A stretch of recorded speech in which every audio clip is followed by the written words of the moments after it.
The Israeli army has entered Gaza as of now. The Hamas militia was forced to surrender to the Israeli army by waving their white flags in their hands. The Israeli army, which controls the Gaza border towns, has kept the military buildings and checkpoints belonging to Hamas forces under intense artillery fire. As the mutual attacks between Israel and Hamas continue, the Israeli Special Forces unit Sayeret Matkal has completed its first operation inside the Gaza Strip. The Israel Defense Forces stated that a large number of Israeli citizens taken hostage by Hamas were rescued as a result of an operation organized by an Israeli Special Forces unit. After the Israeli army hit the airports in Damascus and Aleppo, Syrian and Iranian-backed militias fired rockets into the Israeli-controlled Golan region. These attacks carried out from inside the Syrian borders continue to be blocked by Israeli air defense systems. Israeli forces announced that they had carried out 20 artillery attacks on the areas where the attacks were carried out and stated that they would continue these attacks. In the same way, while Hamas forces are conducting airstrikes against the Israeli city of Ashkelon, these missiles are being destroyed in the air by the Iron Dome air defense systems. In response to these attacks, the Israeli army launched an intensive offensive against Hezbollah, which is located on the border between Syria and Lebanon.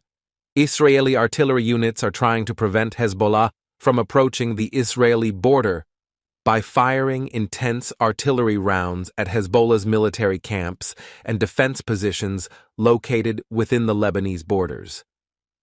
Shortly after, Israel Defense Forces officials announced that all preparations for a ground operation against Gaza had been completed and shelters had been prepared for all Israelis. The Israeli army conducted its first hostage rescue operation inside the Gaza Strip. The Israeli Defense Ministry launched its first ground operation into the Gaza Strip after the announcement of the successful completion of this hostage rescue operation organized by the Israeli Special Forces unit Sayeret Matkal. The Israel Defense Forces said in a statement that they had neutralized a large number of Hamas militiamen and were forced to surrender. According to information obtained from regional sources, as a result of this large-scale operation of the Israeli army, a large number of Hamas militiamen were forced to surrender to the Israeli army, accompanied by white flags. In this operation, the Israeli army targeted border towns located in the Gaza Strip, targeting areas used as military headquarters belonging to Hamas forces in these towns. At the same time, one of the buildings used by Hamas forces as a checkpoint was heavily damaged as a result of missile firing.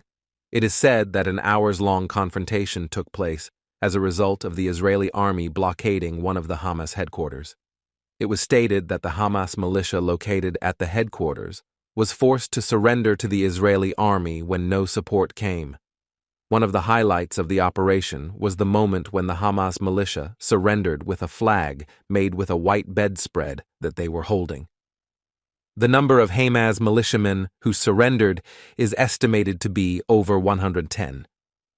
This operation, organized by the Israeli army, was broadcast as a breaking news story on the Qatar-based news channel Al Jazeera.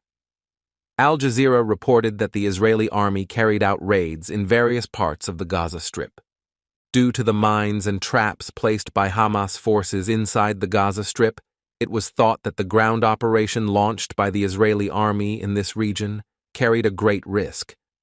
However, the fact that the first operation performed had a successful result was celebrated with great enthusiasm in Israel. The news that several of the border towns located on the border with Gaza and the Hamas militia stationed in these towns had surrendered prompted Israeli citizens to celebrate enthusiastically on the streets of the capital Tel Aviv. While these celebrations were going on, intense aerial deconflictions between Israeli and Hamas forces were also continuing. However, these celebrations were short-lived due to heavy rainfall and flooding.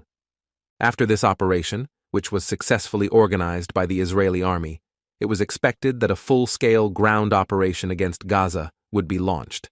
However, the intense weather that suddenly subsided led to flooding of some border towns in the Gaza Strip, especially the capital Tel Aviv. Thus, the Israel Defense Forces decided to postpone the full-scale ground operation for a very short time. It seems that this ground operation launched by the Israeli army against Gaza has caused a major crisis within the Iranian government. Iranian President Ibrahim Raisi held a meeting with Saudi Arabia, which they consider an enemy after 7 years. Ibrahim Raisi, who had a telephone conversation with Saudi Crown Prince Mohammed bin Salman, made an assessment of the situation about Israel and Gaza. It seems that this ground operation that Israel will launch against Hamas has led even the Muslim countries that are enemies to make peace again. Do you think the Saudi Arabian government, which has stated that they have ended the normalization process with Israel, would dare to open a war against Israel by cooperating with Iran? Shortly after these negotiations between Iran and Saudi Arabia, Iranian Foreign Minister Hossein Emir Abdullahian and Hamas political leader Ismail Haniyeh met in Qatar.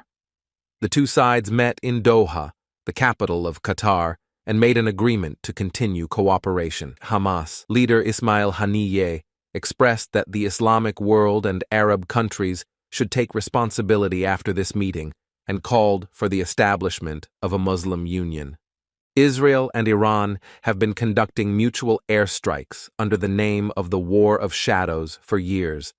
The Iranian government seems to want all Muslim countries to come together and form a union against Israel, although Iran states that it does not provide military support to Hamas.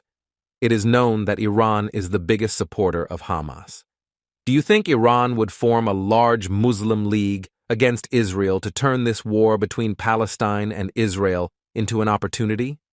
Iran's moves against Israel also seem to have activated the Pentagon administration.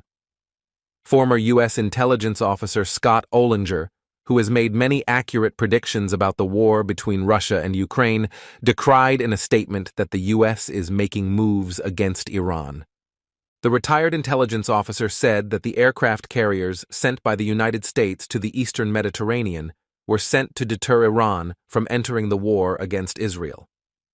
Israeli army spokesman Daniel Hagari challenged the Arab countries in a statement about this issue, saying, "We can attack anywhere in the Middle East if we deem it necessary." While the claims that the Arab League will be established are occupying the entire agenda, the Israeli army has increased its airstrikes against Syria, Gaza, and Lebanon. The Hezbollah militia continues to attempt to infiltrate Israel's borders through Lebanese territory. The Israeli army has declared a curfew in a 4-kilometer area on the Lebanese border as a precaution. With this move, the Israeli army plans to target Hezbollah militias trying to infiltrate Israel's borders.